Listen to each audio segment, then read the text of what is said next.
Okay, so in this video, we're going to talk about how we can find the area of a parallelogram by enclosing it inside of something else. So, I've got this parallelogram here, and I know that this side here is 6, and I know that if I had a line here, let's say right here,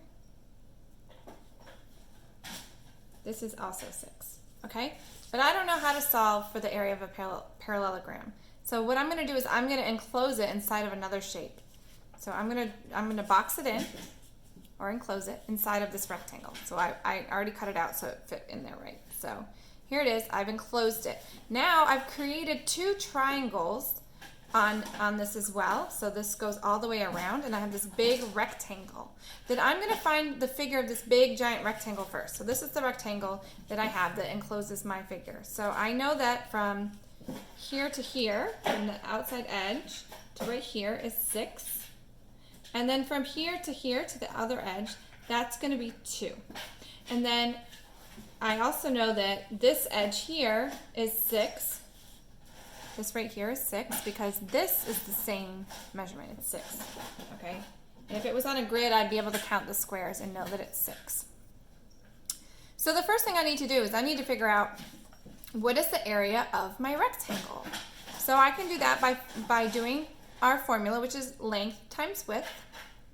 So I'm going to get another piece of paper so I can write on it for you, put it underneath here. Okay, so there's my thing. So I know that this side right here, this full side right here, is going to be 6 plus 2, which is 8. So I know that this side is going to be 8.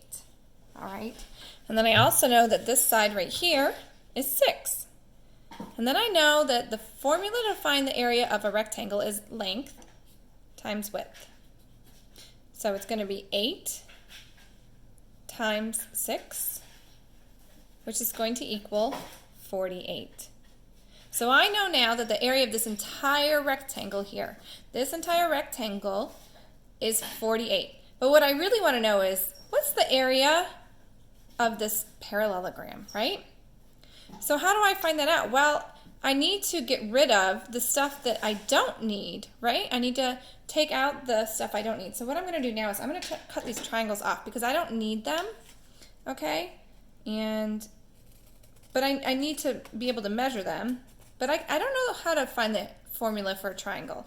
So what I'm going to do is I'm going to cut them off and see if I can make them into something else, right? Compose them into a different shape that I do know how to find the formula for. So I'm going to just set this aside for a second.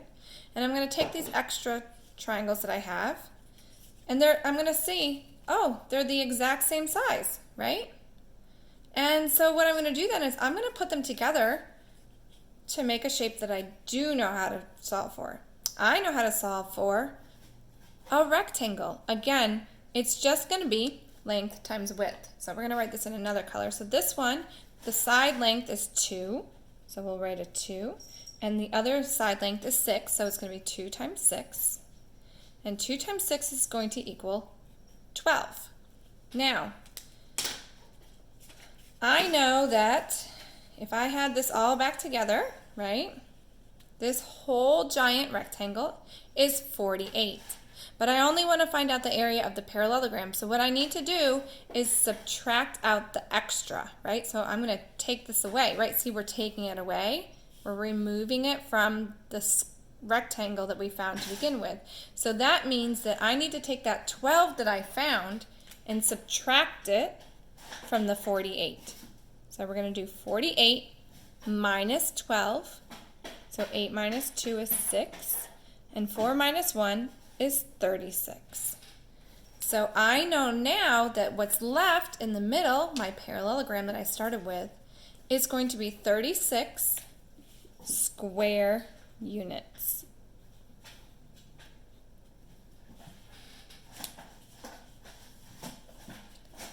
There you go.